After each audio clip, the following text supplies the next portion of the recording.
AP రాజకీయం ఇప్పుడు సరికొత్త చర్చకు వేదికైంది. 2024 ఎన్నికల్లో చంద్రబాబు, లోకేష్లు చేసిన కార్పొరేట్ ప్రయోగాలు ఇప్పుడు కూటమి ప్రభుత్వానికే రివర్స్ కొట్టాయా? మేధావులంటూ సాఫ్ట్వేర్ నిపుణులంటూ తెచ్చుకున్న నేతలు క్షేత్రస్థాయిలో అట్ట ఫ్లాప్ అయ్యారా? 2 ఏళ్ల కూటమి పాలనపై జనం వేస్తోన్న మార్కులేంటి? ప్రజల్లో మళ్లీ వైఎస్ జగన్ పాలన గురించి చర్చ ఎందుకు మొదలైంది? అసలు విజయనగరం జిల్లాకు చెందిన ఓ మంత్రి గారి చుట్టూ ఇప్పుడు నడుస్తోన్న హాట్ పొలిటికల్ టాక్ ఏంటి? Let's watch the story. అభివృద్ధి, సంక్షేమ పథకాలతో ప్రజల మనసుల్లో సుస్థిర స్థానాన్ని సంపాదించుకున్నారు వైఎస్ జగన్. ఆ ప్రజాదరణ నుంచి జనం దృష్టిని మరల్చాలంటే సంపద సృష్టి ఒక్కటే మార్గమని భావించిన చంద్రబాబు 2024 ఎన్నికల్లో దాన్ని విస్తృతంగా ప్రచారం చేశారు. అందులో భాగంగానే చదువుకున్నవారు, విదేశాల్లో అపార అనుభవం ఉన్న వారికే సీట్లు ఇస్తామంటూ హడావుడి చేశారు. సీట్లు ఇచ్చారు, గెలిచారు.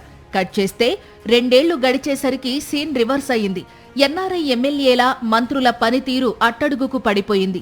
పరిపాలనలో వైఎస్ జగన్ మార్కుతో పోటీ పడలేక కూటమి సర్కార్ వెనకబడిందనే చర్చ ఇప్పుడు పొలిటికల్ సర్కిల్స్ లో జోరుగా సాగుతోంది. చంద్రబాబు కార్పొరేట్ పాలిటిక్స్ ప్రయోగాల్లో అత్యంత దారుణంగా ఫెయిల్ అయిన వారిలో విజయనగరం జిల్లాకు చెందిన మంత్రి కొండపల్లి శ్రీనివాస్ అనే టాక్ బలంగా వినిపిస్తోంది. మాజీ ఎంపీ కొండపల్లి పైడితల్లి నాయుడు మనవడిగా రాజకీయ నేపథ్యం ఉన్నప్పటికీ ఈయన 16 ఏళ్లు అమెరికాలో సాఫ్ట్వేర్ రంగంలో పనిచేశారు. ఐటీ నిపుణుడంటూ లోకేష్ ప్రత్యేకంగా అమెరికా నుంచి రప్పించారు. బాబాయ్ కొండపల్లి అప్పలనాయుడిని కాదని మరి చంద్రబాబు ఈయనకు గజపతి నగరం టికెట్ ఇచ్చారు.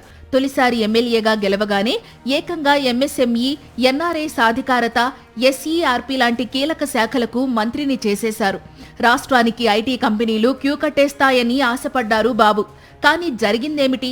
అమెరికా నుంచి వచ్చిన ఐటీ మేధావి మంత్రిగా బాధ్యతలు చేపట్టి 2 ఏళ్లు గడుస్తున్నా కనీసం 10 కంపెనీలతో కూడా సంప్రదింపులు జరపలేకపోయారనే టాక్ నడుస్తోంది. ఎన్నికల ముందు రాష్ట్రంలోని 175 నియోజకవర్గాల్లో ఎంఎస్ఎంఈ పార్కులు ఏర్పాటు చేస్తామని కూటమి ప్రభుత్వం గొప్పలు చెప్పింది. కానీ ఈ 2 ఏళ్లలో కనీసం ఒక్కటంటే ఒక్క నియోజకవర్గంలో కూడా ఎంఎస్ఎంఈ పార్కుకు భూమి పూజ చేసిన దాఖలాలు లేవు.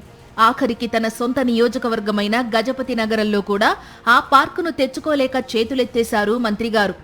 ఇక ఎస్ఈఆర్పీ శాఖ ద్వారా అమలయ్యే పెన్షన్ల వ్యవహారంలో ఉన్న పెన్షన్లను కట్ చేయడమే తప్ప కొత్తగా ఒక్క పెన్షన్ కూడా ఇవ్వలేని పరిస్థితి నెలకొంది. మంత్రిగా ఎలాగూ ఫెయిల్ అయ్యారు. పోనీ రాజకీయంగానైనా పార్టీకేమైనా మైలేజ్ తెచ్చారా అంటే అదీ లేదు. కొండపల్లి శ్రీనివాస్ తండ్రి కొండబాబు అతి జోక్యంతో ఇప్పుడు గజపతి నగరం టీడీపీలోనే తీవ్ర అసంతృప్తి జ్వాలలు రగులుతున్నాయట. మద్యం షాపుల వాటాలు, గ్రావెల్ మైనింగ్, ఉద్యోగుల బదిలీలు, ఆఖరికి మున్సిపాలిటీల్లో బిల్డింగ్ పర్మిషన్ల వరకు అన్నింటిలోనూ తండ్రి గారి హవానే నడుస్తోందని తమ్ముళ్లే గుసగుసలాడుకుంటున్నారు.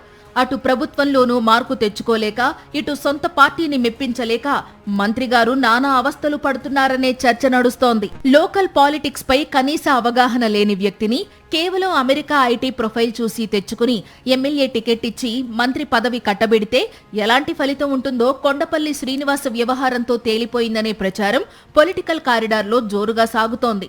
రాజకీయం అనేది వృత్తి నిపుణులు చేసే వ్యాపారం కాదని, అది కేవలం ప్రజలతో మమేకమయ్యే నేతలకే సాధ్యమని ఈ ప్రయోగం నిరూపించిందని విశ్లేషకులు భావిస్తున్నారు. ఈ నేపథ్యంలోనే త్వరలోనే జరగబోయే మంత్రివర్గ విస్తరణలో బాబుగారు కొండపల్లి శ్రీనివాస్ వికెట్ తీసేయడం ఖాయమనే లీకులు టీడీపీ వర్గాల నుంచే బలంగా వినిపిస్తున్నాయి. చూడాలి మరి అమెరికా రిటర్న్ మినిస్టర్ గారి భవిష్యత్తు ఎలా ఉండబోతుందో. మరిన్ని అప్డేట్స్ కోసం ఛానల్ ను సబ్స్క్రైబ్ చేయండి. నోటిఫికేషన్స్ కోసం బెల్ ఐకాన్ పై క్లిక్ చేయండి.